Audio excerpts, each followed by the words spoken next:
Alexander Harrison had always believed his life was precisely what he had intended it to be, every piece in its place.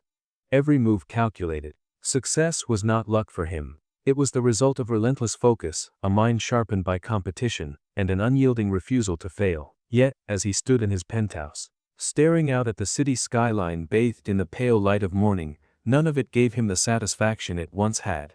His reflection ghosted back at him in the glass. For years he'd told himself that solitude was a choice, that silence was peace. But now it just felt empty. He'd spent the better part of the night trying to make sense of the whirlwind that had overtaken him. Emma. His daughter, the little girl who had appeared in his life like a sudden, unexpected sunrise. No warning, no time to prepare. One moment, he was enjoying a quiet drink in a restaurant. The next, a pair of small arms had wrapped around his waist, claiming him without doubt or hesitation. Daddy. The words still echoed in his head, a sound that had changed everything. Cassandra had told him the truth last night. 6 years of silence, of absence, explained in a breathless whisper over the ambient noise of a restaurant that no longer seemed to exist. He had a daughter. He had missed 6 years. And the ache of that realization settled deep into his bones. He hadn't slept.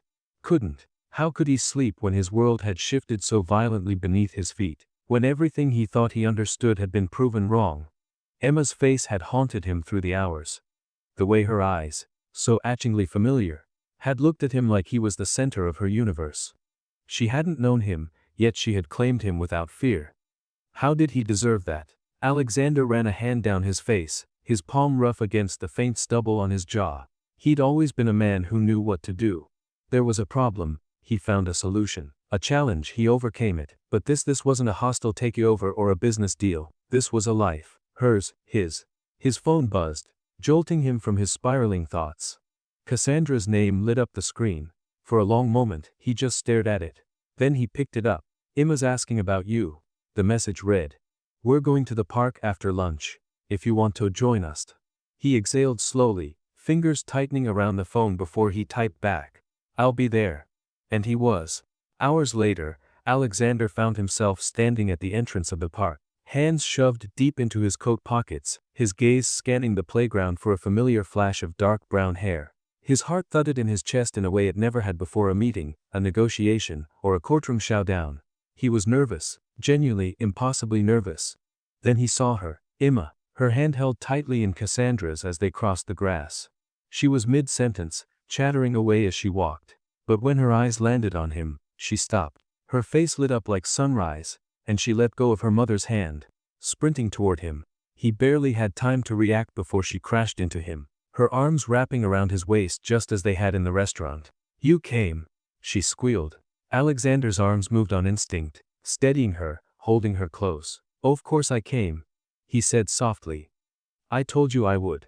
She leaned back just enough to look up at him, her bright blue eyes filled with excitement. Oh, Mommy said we can get ice cream after. You like ice cream, right? He hesitated. Truth be told, he hadn't had ice cream in years.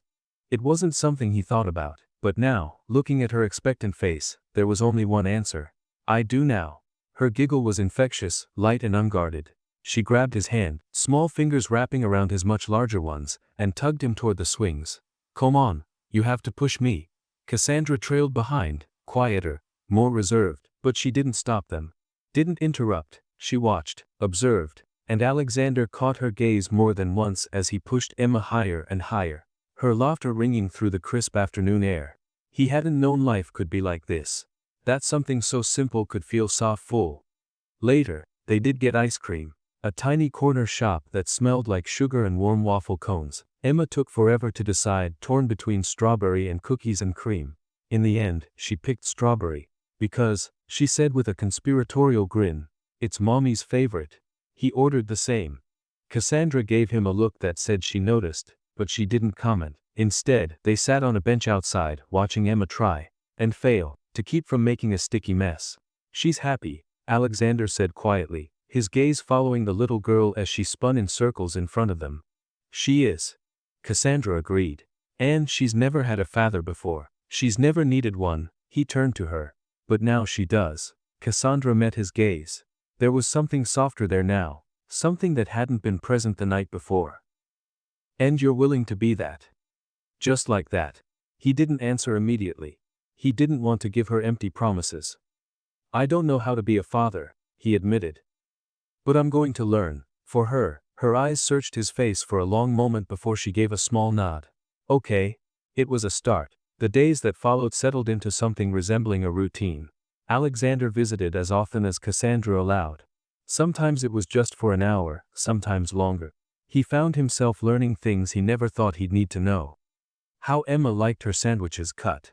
The names of her favorite stuffed animals. Which bedtime stories made her sleepy and which ones got her too excited to sleep at all. And she trusted him, completely. One night, after reading her favorite story twice in a row, she curled up beside him on the couch, yawning as she rested her head on his shoulder. "I'm glad you found me," she murmured sleepily. Alexander felt his throat tighten, his hand smoothing over her hair. "Men too," he whispered. Cassandra watched them from the kitchen, her expression unreadable. But she didn't interrupt. She didn't send him away. Later, after Emma was tucked into bed, they sat in the living room, the silence between them less tense than it had been. "She's letting you in," Cassandra said softly. Alexander met her gaze. "I'm glad. But it's not just her I want to let me in."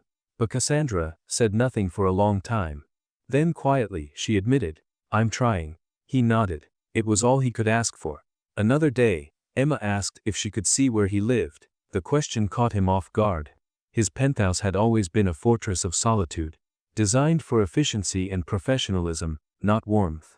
But when he looked at her hopeful face, he knew he'd change everything if it meant she'd feel at home there. "Soon," Cassandra said, and he didn't argue. He knew they had to move at her pace, but he was already planning. Rooms to be redone, spaces to be filled with life rather than silence. One evening, as they left the park, Emma's hand in his, Cassandra walked beside them. She didn't pull away when Emma reached for her too, forming a bridge between them. "You know," Cassandra said quietly as they walked, "she thinks the world of you already." Alexander smiled faintly. "She's making it very easy." Cassandra glanced at him, her gaze lingering. "You're making it hard not to believe you." He didn't respond. He just squeezed Emma's hand gently as they walked. And for the first time in his life, Alexander Harrison realized he was exactly where he was meant to be. The morning sun cast long beams of golden light through the tall windows of Alexander's penthouse, warming the otherwise cold, minimalistic space. He stood there for a moment, letting the light touch his face as if it might burn away the chaos twisting inside him. His life had always been about structure, control, knowing exactly what would happen next because he had engineered it that way. But there was no control now. Not with Emma, not with Cassandra, and certainly not with whatever future might be waiting for them. He turned slowly, looking over his apartment with a critical eye. It was sleek, modern, an architectural masterpiece filled with muted colors, glass and steel. For years it had been enough. Now it felt hollow, lifeless, a space designed to reflect success but not to welcome life. Emma would hate it here. That thought struck him harder than he expected. It wasn't just about adding a few things to make it more kid-friendly. It was about changing everything. Making room for someone else. For both of them. He had already arranged for contractors to come by next week. The guest room would become Emma's room. He'd called Cassandra the night before to ask what colors Emma liked best, what kind of bed she slept in, whether she preferred shelves for books or bins for toys. She'd sounded hesitant at first but had answered his questions anyway. Pale purples, bright greens, soft blankets, shelves she could reach by herself. He took notes on everything. Now, standing in his too quiet living room, he found himself staring at the blank wall where a television hung. It had always been the centerpiece of his downtime. Muted news channels, financial reports, the occasional documentary. He imagined Emma here instead, drawing on the coffee table, her crayons scattered around. He pictured her laughing in the kitchen as he tried to make pancakes and failed miserably. It was strange. These weren't dreams he'd ever thought about having. But now that they'd taken root, they grew quickly. His phone buzzed on the kitchen counter. He crossed the room in a few strides, picked it up, and saw Cassandra's name again. "Emma wants to show you something. Are you free this afternoon?" He didn't hesitate. "I'll be there." The rest of the morning passed in a blur of meetings that he barely remembered. He'd built a company from the ground up, handled billion-dollar mergers, stared down competitors without blinking. But now his mind was elsewhere. By the time his driver pulled up outside Cassandra's apartment building, He was already stepping out before the car came to a full stop. The door opened before he knocked. Emma was there, grinning, one hand behind her back as if she had a secret. She wasted no time grabbing his hand and pulling him inside. "Close your eyes," she ordered, barely giving him time to step over the threshold. Alexander raised an eyebrow but obeyed. "All right." Eyes closed, he heard the shuffle of her feet, the scurry of excitement, and Cassandra's quiet chuckle somewhere nearby. "Okay, open." Emma's voice was breathless with excitement. He opened his eyes. She was standing in front of him holding up a piece of paper with both hands.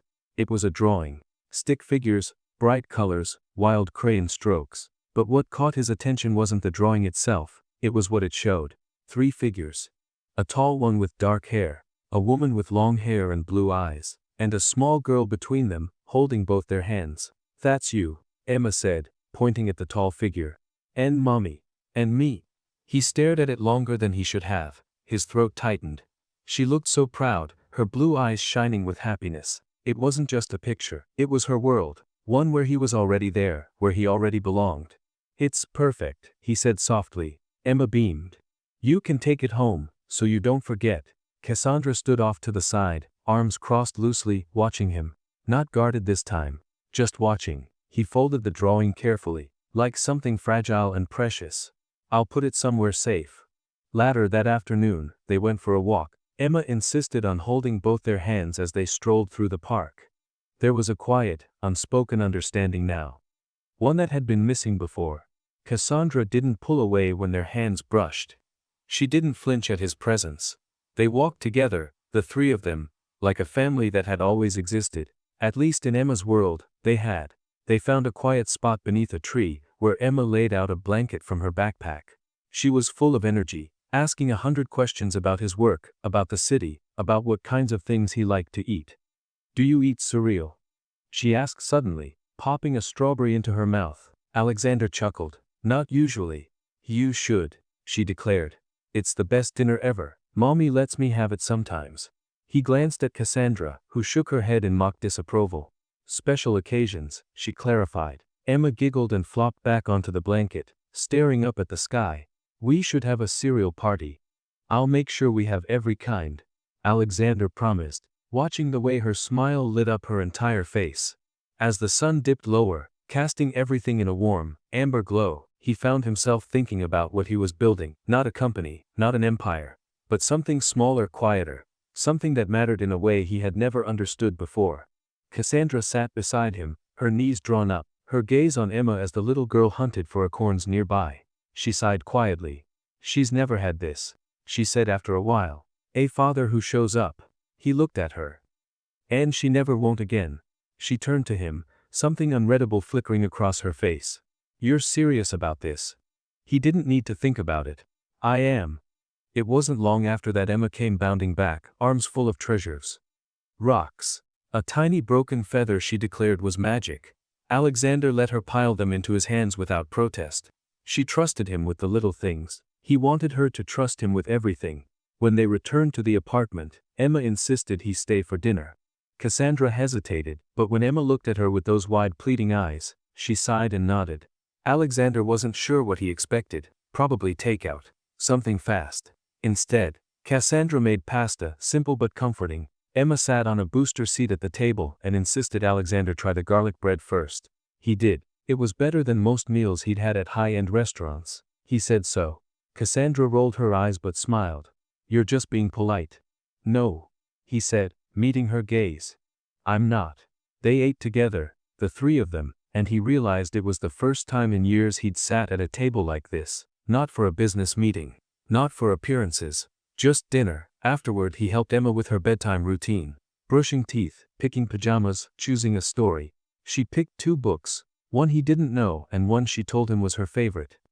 "You have to do the voices," she informed him as she crawled under the covers. He raised an eyebrow. "Voices?" She nodded seriously. "Daddy voices." He'd negotiated contracts with ruthless tycoons, faced down shareholder lawsuits. But this was entirely new territory. He cleared his throat and tried his best. Emma giggled through most of it, but she didn't correct him. By the time he finished, she was half asleep. Her hand curled around his finger. He sat there longer than he needed to, watching her breathe. It felt like something he wasn't ready to leave. Cassandra stood in the doorway. She said nothing as he gently pulled his hand free and stood, but when he passed her, she touched his arm briefly. Not an invitation, not forgiveness, just connection. He looked at her. "I'll be back tomorrow, Ba." She nodded. "Okay." And for now, that was enough. That night, back at his penthouse, he unfolded the drawing Emma had given him and pinned it on the wall above his desk. It didn't belong in a frame. It didn't need one. It belonged where he could see it every day. His life had always been about building something lasting, and now he was finally doing it. Morning came softly through thin clouds, bathing the city in a pale, muted glow. Alexander stood in front of his floor-to-ceiling windows, staring down at streets far below. He was a man used to living above it all, detached from the noise and chaos. But everything had changed. His view now felt less like a triumph and more like a cage. Too high and too far from the life he was beginning to understand mattered most. He turned away from the glass and paced through the penthouse. The marble floors, the minimalist decor, the cutting-edge technology, it was all designed to impress. It had once. Now it just seemed cold. Sterile. He imagined Emma padding barefoot down the hallway, her tiny feet making soft sounds against the polished stone.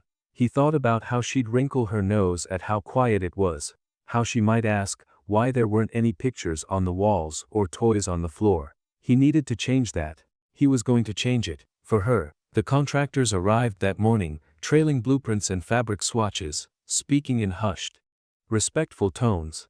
He watched them remove the sleek black furniture from the guest room, watched them tape off walls and measure windows for new drapes. When they asked what color to paint the room, he didn't hesitate.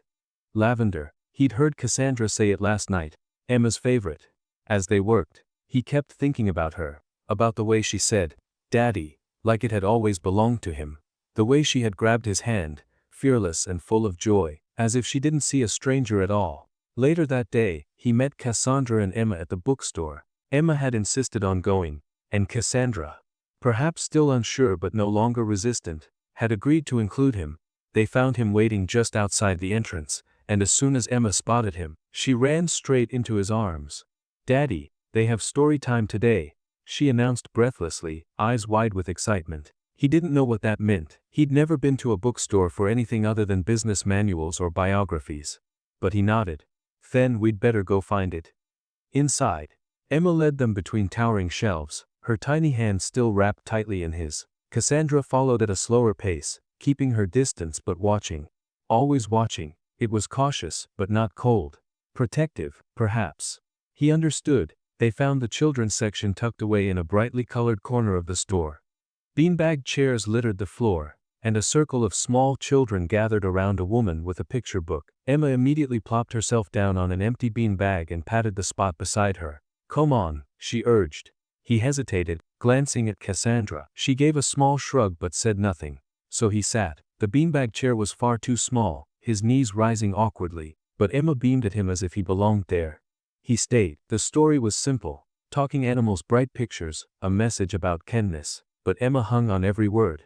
Occasionally, she leaned against him, and he felt her warmth through his sleeve. Every time she laughed, his chest ached in the best possible way. When the story ended, the woman leading the group invited the children to draw pictures of the story they'd just heard. Emma pulled him up, leading him to a low table scattered with crayons and paper. She shoved a red crayon into his hand. "You draw too," she said, as if it were the most obvious thing in the world. He'd signed $1 million contracts. His handwriting was legible, clean, but he hadn't drawn anything since he was a boy. Still he sat beside her, watching as she sketched a lopsided rabbit with enormous ears. "It's you," she explained proudly. "Because you listen." He chuckled. "I'm a rabbit." "Ha!"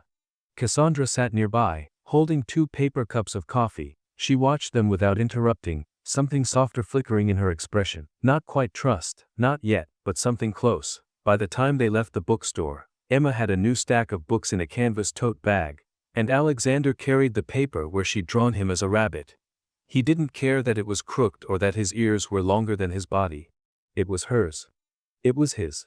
They had lunch at a small cafe nearby, sitting at a table outside where Emma could watch the pigeons on the sidewalk. She tore pieces of her bread and dropped them for the birds, giggling when they scrambled for the crumbs. Alexander barely ate.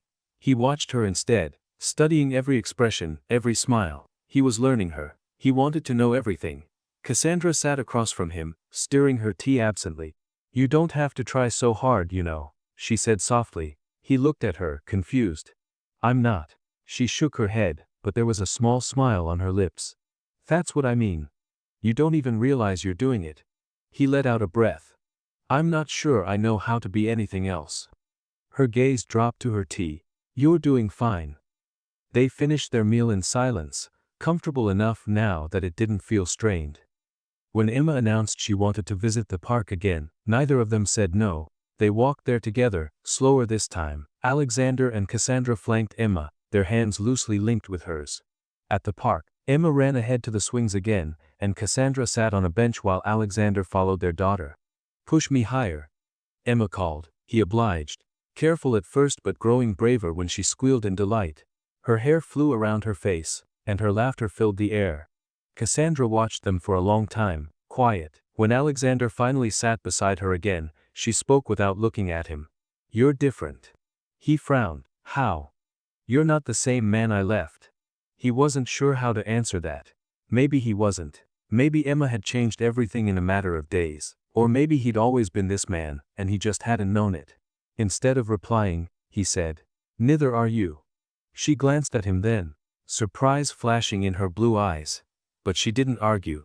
They stayed at the park until the sky darkened and Emma's yawns became more frequent. On the walk back to the apartment, Cassandra didn't stop him when he took Emma's hand again.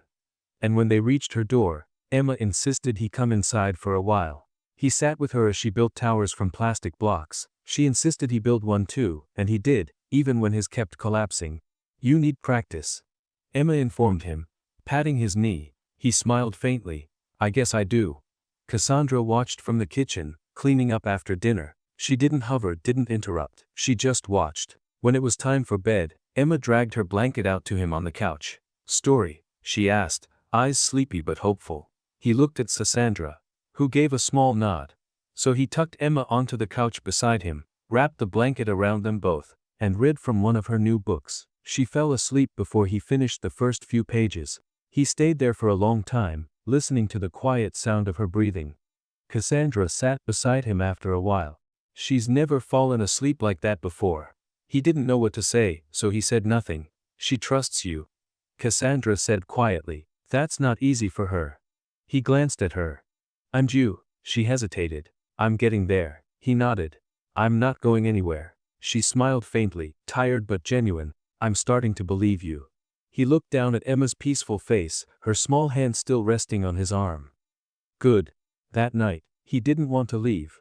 But he did, because it wasn't his home. Not yet. On the way out, Cassandra stood in the doorway, her arms crossed but her expression softer than before. "Tomorrow?" he asked. She nodded. "Tomorrow." And that was enough. When he got back to the penthouse, it was late. The contractors had left for the day, but their work had transformed the space. Emma's room was nearly finished. Lavender walls, white furniture, soft blankets. Shelves already waiting for books and toys. He stood in the doorway for a long time, imagining her here, laughing, playing, sleeping. He'd spent years building an empire, but this was the first time he'd ever built a home. The following morning began differently. Alexander's alarm buzzed softly on his nightstand, but he was already awake, lying still beneath the heavy duvet in a room that had once felt like a sanctuary. Now it felt temporary, like a holding place until he could get back to where he wanted to be. Back to them. He ran a hand over his face, scrubbing the last traces of restless sleep from his eyes. On his nightstand, Emma's crayon drawing sat propped against his sleek, steel lamp. The little stick figure family, him, Cassandra, and Emma, hand in hand, stood out in bright, wild colors against the gray, metallic world he'd built for himself. It reminded him why he was doing all this, why he couldn't let himself retreat into the safety of his old life. The contractors were back early that morning, their voices low but purposeful as they continued their work. They added thick, plush rugs to the hardwood floors. They mounted shelves at a height Emma could reach without having to stretch on her tiptoes. They hung whimsical artwork that she would love. Painted clouds, tiny stars, a smiling sun. He watched them finish installing a bed shaped like a small white house, complete with a little window on the side. He thought about how she might react to it, how her face might light up when she saw it. The thought made him smile in a way that didn't feel rehearsed. Didn't feel calculated. The penthouse was changing, but not in ways anyone else would notice. Only he could feel it. The subtle shift from a showroom for his success to a place that might one day feel like home. Later, he stood in front of his closet and stared at row after row of tailored suits. Polished shoes, perfectly ironed shirts, and ties that had been selected with ruthless precision. He ran his fingers along one of the jackets, the fabric smooth and cool beneath his touch. These were his armor. The pieces he wore when he needed to be untouchable, unshakable, but today he chose something simpler, a sweater, dark jeans, shoes that weren't made for boardrooms but for parks and bookstores and sidewalks sticky with spilled ice cream. He checked his watch. Time to go. When he arrived at Cassandra's apartment, Emma was already waiting by the window. She saw him before he knocked and flung the door open herself, jumping up and down like a bundle of tightly coiled energy. "You're here," she beamed, grabbing his hand without hesitation. "We're going to the museum." He raised an eyebrow at Cassandra as she joined them in the doorway, slipping her keys into her purse. "The museum?" he echoed. She gave him a half smile. "Emma's class is doing a project on animals. She's obsessed with the idea of seeing a real dinosaur skeleton." "Obsessed," Emma echoed, stretching the word out like it was the most exciting thing she'd ever said. He laughed under his breath. "Then we'd better go see it." The museum was only a short drive, but the time passed with Emma asking rapid-fire questions from the back seat. How big were dinosaurs? Did they have fur? Could they swim? Did they eat people? Alexander answered what he could, realizing halfway through how much he didn't know. He promised her they'd read more about it together later. Inside, Emma led the way through the grand entrance hall, her eyes going wide as she looked up at the massive skeleton towering above her. She tugged his hand, pulling him closer. "Look, Daddy. It's huge." He stood beside her, his hand resting lightly on her shoulder as she craned her neck back. "It is," he agreed softly. "Bigger than I imagined." Cassandra stood a few feet away, watching them with a look he couldn't quite name. Something cautious. Something thoughtful. But she didn't interrupt. They wandered through the exhibits, Emma darting from one display to the next, her excitement contagious. She insisted he read every plaque out loud, even when the words were complicated or dry. She pointed out animals she recognized and made up stories about the ones she didn't. When they found the interactive section, she grabbed his hand again. "Come on, you have to build a dinosaur." He sat on the floor beside her at a digital table where kids could design their own prehistoric creatures. She picked bright pink for the body, purple for the spikes, and gave it wings even though they didn't belong. "It's magic," she explained. "It can fly and swim and stomp." He nodded seriously. "Sounds unstoppable," she grinned. "Like us." That word us caught him off guard. He glanced at Cassandra again, and this time, her gaze softened. She smiled faintly. Not much, but it was enough. After the museum, they stopped at a nearby cafe for lunch. Emma's feet swung beneath the table as she munched on grilled cheese and soup, still buzzing with energy. She told him everything she'd learned that day, filling the air with a running monologue that made him wonder how he'd ever lived without this sound before. Cassandra drank her tea quietly, listening. When their eyes met across the table, there was less weight in the silence, less fear. It was beginning to feel normal, not perfect, not yet, but closer. Emma fell asleep in the car on the way home, her head resting against his arm as he sat beside her in the back seat. He brushed a curl from her forehead, watching her peaceful expression. "You're a natural," Cassandra said softly from the front seat. He looked up. "Ate what?" She shrugged lightly. "This." He smiled faintly. "I'm learning." When they reached the apartment, he carried Emma inside, careful not to wake her. Cassandra opened the door and followed him down the hall to Emma's room. He laid her gently on the bed, pulled the blanket over her, and smoothed a hand down her hair. Cassandra watched him from the doorway, her arms crossed but her stance relaxed. "She adores you," he exhaled, his voice low. "I didn't know I could miss someone before I ever met them." She didn't answer. She didn't need to. That evening, Cassandra made dinner again. Emma was still napping, giving them a rare moment of quiet. He stood in the kitchen with her, chopping vegetables while she stirred something on the stove. They worked side by side, no longer worried of each other's presence. "You cook now," she teased. He glanced at her. "Learning." She shook her head with a faint smile. "You keep saying that." "It's true." They ate together on the small couch, plates balanced on their laps, as they watched the news with the volume turned low. When Emma woke and joined them, groggy but smiling, she curled up between them, resting her head on his arm. Later, as he stood at the door ready to leave, Cassandra walked him out. "She wants to see your place," she said quietly. He nodded. "I'll make it ready." "She'll love whatever you do," Cassandra said. Then, after a pause, she added, "So will I, Ba." He looked at her, something shifting quietly between them. "I hope so." For now, that was enough. By the next morning, Alexander was standing in the middle of the nearly finished room in his penthouse, imagining where Emma's books would go, where she might set up her toys. He thought about Cassandra too, where she would stand when she first walked in, what she would think. He wanted this to be right. Not just for Emma, but for them. And for the first time in years, he wasn't thinking about quarterly reports or mergers or expansion. He was thinking about home. About family. He was thinking about tomorrow. By the end of the week, Alexander stood in front of the door to his penthouse with his heart pounding, and for once, it had nothing to do with a business deal. He hadn't been nervous when he signed his first multi-million-dollar contract. He hadn't hesitated when he stood in front of investors who doubted him, or when he went to war over corporate takeovers. But now, waiting on the other side of the door for Cassandra and Emma to arrive, he could feel the weight of something far more terrifying than any of that. This wasn't business. This was personal. When the elevator chimed softly, and the doors slid open, he felt a slow breath leave his lungs. Cassandra stepped out first, dressed simply, her hair pulled back the way she always did when she was cautious. But her eyes didn't carry the same wariness they had before. Right behind her, Emma skipped forward, carrying a small pink backpack that bounced with every step. Her eyes went wide when she took in the sheer scale of the hallway. "Hoo-ho," she whispered, tilting her head back to stare at the high ceilings. Alexander managed a soft laugh. "Wait until you see inside." He opened the door, stepping aside as they entered. Emma didn't hesitate, running inside like she'd already decided this was hers too. Cassandra followed, slower, her gaze sweeping over the clean lines of the entryway, the light pouring through the massive windows.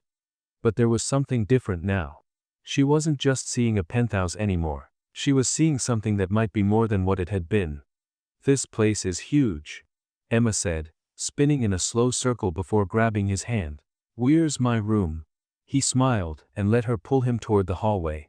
He caught Cassandra's eye as he passed, and she gave a nod, following behind them quietly. Emma's footsteps slowed when they reached the room he'd spent the last week putting together. He pushed open the door, and for a moment, none of them said anything. The walls were a soft lavender, the same color Cassandra had mentioned. The furniture was white, clean-lined but warm, with bookshelves already stacked with stories he'd chosen based on Emma's favorite animals and fairy tales. There was a little house-shaped bed with a roof and a window, exactly like the one she'd seen in a magazine and pointed out to her mother.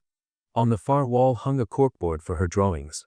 Her picture, the one she'd given him with the three of them holding hands, was pinned right in the center.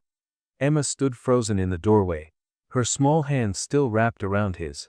He watched as her eyes grew wide, and then she took a deep breath like she was breathing in all the possibility of this new space. "This is for me," she whispered. He nodded. "All yours." She let go of his hand and ran inside, throwing herself onto the bed and bouncing once before sitting up again, looking around with a grin that made his chest ache in the best way. "I love it," she declared. It's like a princess room but not too pink." Cassandra stepped into the room behind them, her gaze sweeping slowly over the details. He watched her carefully, waiting for her to say something. She trailed her fingers along the bookshelf, and then over the quilt folded at the foot of the bed. Her mouth opened like she might say something but then closed again. Instead, she just met his eyes. "You did this yourself?" she asked, quiet. He nodded. "I had help with the heavy lifting." She smiled faintly, and this time there was something different in it. Something close to trust. Maybe even hope. Emma spent the next hour exploring every inch of the penthouse. She tested out the massive couch in the living room, peered into the kitchen cabinets, and marveled at the view from the balcony. Alexander showed her the bookshelf in his office, where he'd cleared space just for the books they'd read together. He pointed out the spot at the table where she'd sit when they had breakfast here. He told her about the nights they'd stay up too late, watching movies, and eating popcorn. And she listened with a grin like she was memorizing every word. Cassandra hung back at first, letting them have their moment, but he noticed the way she softened as the afternoon went on. She didn't just watch. She started to relax, started to smile at Emma's enthusiasm. She even laughed quietly when Emma declared the couch was big enough to be a bed. By evening, Alexander was making dinner. Simple pasta, nothing fancy. Emma sat at the counter, swinging her legs and asking him endless questions about the city, about where he got his coffee, about why his refrigerator didn't have magnets. "We'll have to fix that," she decided, pulling a crayon from her backpack. "I can make some." Cassandra set the table without being asked. She moved like she belonged there, like this wasn't just his space anymore. And for the first time, it didn't feel too big or too quiet. It felt right. They ate together at the long dining table that had only ever hosted business associates. Now it was filled with the sound of Emma's chatter, with Cassandra's soft laughter, with the clink of forks against plates that didn't come from a restaurant. It was a dinner that was more about being together than it was about food. Afterward, Emma pulled them both to the couch and insisted on watching a movie. She curled up between them, her head resting against Alexander's side as her legs stretched across Cassandra's lap. Halfway through, her breathing slowed, and he realized she was asleep again, safe and warm and completely at peace. He looked over at Cassandra. She was watching Emma, her hand absently brushing a lock of hair back from their daughter's face. Then she met his eyes, and for a long moment, they just sat there. No walls, no hesitation. "She's never been this happy," Cassandra said softly. He let out a slow breath. "I didn't realize how much I was missing until I found her."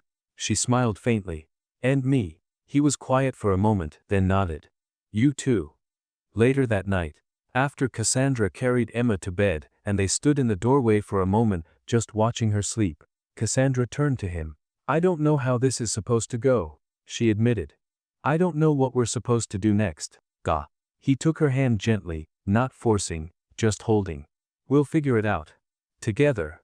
She looked down at their joined hands, then back at him. "You're really not going anywhere." "Not now, not ever," he said quietly. She gave a soft laugh, tired but genuine. "Good." They stood there in the quiet, not needing to say anything else. The weeks that followed settled into a rhythm none of them had ever expected.